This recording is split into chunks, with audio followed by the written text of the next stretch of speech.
안녕하세요. 네, 오늘도 우리 잠언 말씀을 통해 우리 하나님 음성 듣도록 하겠습니다.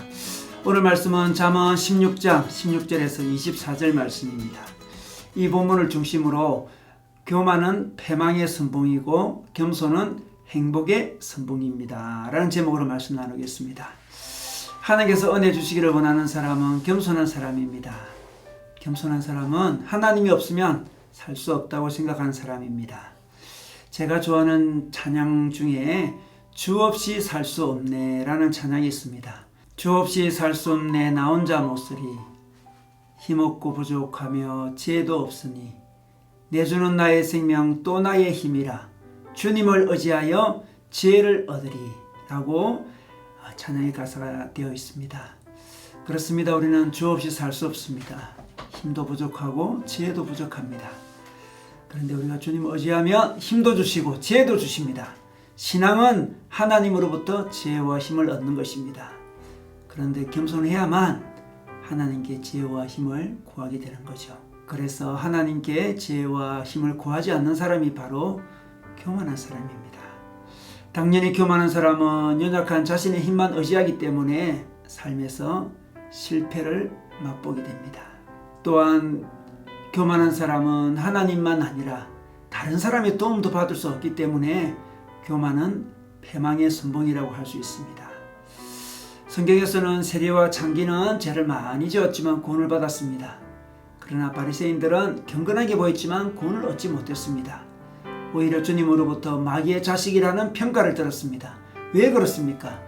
세리와 창기는 하나님을 의지하였지만 바리새인들은 자신의 경건, 자신의 종교적인 의를 의지하며 사는 인생이었기 때문에 그렇습니다. 우리 중에 세상적으로 어떤 능력으로 교만한 사람이 있습니다. 지적으로 교만한 사람도 있죠. 어떤 사람은 신비한 은사의 경험으로 교만한 사람이 있습니다. 우리는 자신의 존재감을 드러내려고 여러 가지 것들로 교만할 수 있습니다. 다 하나님의 은혜를 막고 사람들과의 사랑의 교제를 막는 어리석은 모습이라 할 수 있습니다. 그런데 안타깝게도 교만은 자각 정상이 별로 없습니다. 스스로 자신이 교만하다고 깨닫지 못합니다. 그래서 우리는 자신이 교만한지 점검해 볼 필요가 있습니다. 오늘 19절 말씀에 겸손한 사람과 어울려 마음을 낮추는 것이 거만한 사람과 어울려 전리품을 나누는 것보다 낫다 이렇게 말씀하고 있습니다. 우리가 겸손한지 겸손하지 않은지 점검하려면 우리가 어울리는 사람을 보면 됩니다. 어떤 사람과 어울리는지 어떤 사람과 함께 있으면 편한지 보면 되는 것입니다. 유효상종이란 말이 있죠.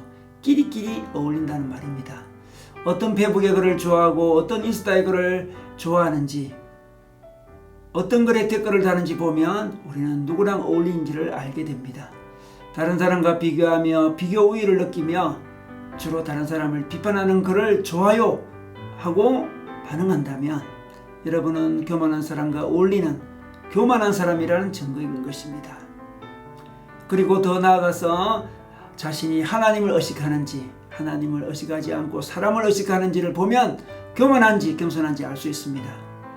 그래서 자신이 부족하다고 생각하는 것, 열등감을 가지는 것, 그것은 겸손이 아니고 오히려 교만입니다. 열등감은 기본적으로 사람을 의식하는 것이기 때문입니다. 다른 사람과 자신을 비교하여 나으면 우울감을 느끼고 부족하면 의기소침해집니다.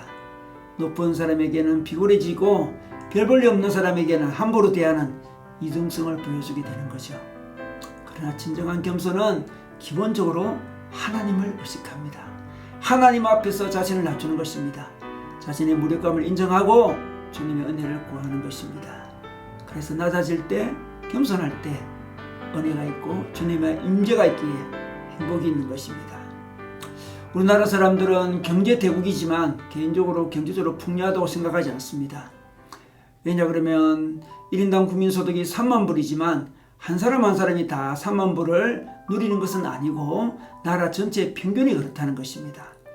그런데 우리 모두 마음에는 우리가 3만 불의 인생을 살아야 한다고 전제를 가지고 있습니다. 기준이 3만 불입니다. 그래서 온 나라가 경제적으로 어렵다고 느끼는 거죠. 높은 기준을 어찌 보면 잘못된 기준을 가지고 있기 때문에 행복하지 못한 것입니다. 영적으로도 마찬가지죠. 오늘날 우리가 은혜의 비가 마르고 은혜의 샘물이 마른 이유는 사람들의 마음이 높아져 있기 때문에 그렇습니다. 우리 마음이 은혜 받을 만한 상태, 낮은 상태가 아니기 때문에 그렇습니다.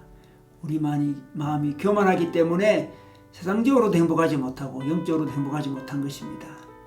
아무리 은혜의 비가 많이 내려도, 아무리 수많은 말씀을 들어도 아스팔트와 같이 단단한 땅에 빗물이 새어 들어갈 수가 없는 것입니다. 단단한 마음에는 결코 하나님의 은혜를 누릴 수가 없는 것입니다. 그러므로 우리는 겸손해지기 위해서 우리의 마음의 기준을 제대로 진리에 기초하여 놓을 필요가 있습니다. 우리의 기준은 무엇입니까? 우리 삶의 기준은 무엇입니까? 우리 삶의 기준은 무엇입니까? 원래 우리는 구원받을 수 없는 죄인이었다는 것입니다. 그것이 우리 삶의 기준입니다. 그런데 하나님의 은혜로 구원받았다는 것입니다.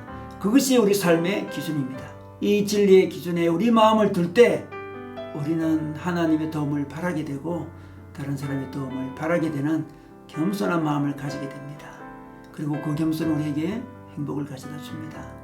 그러므로 교만은 패방의 선봉이고 겸손이 행복의 선봉입니다. 오늘도 교만이 아닌 겸손으로 행복한 삶 살아가시기를 주님의 이름으로 축원합니다.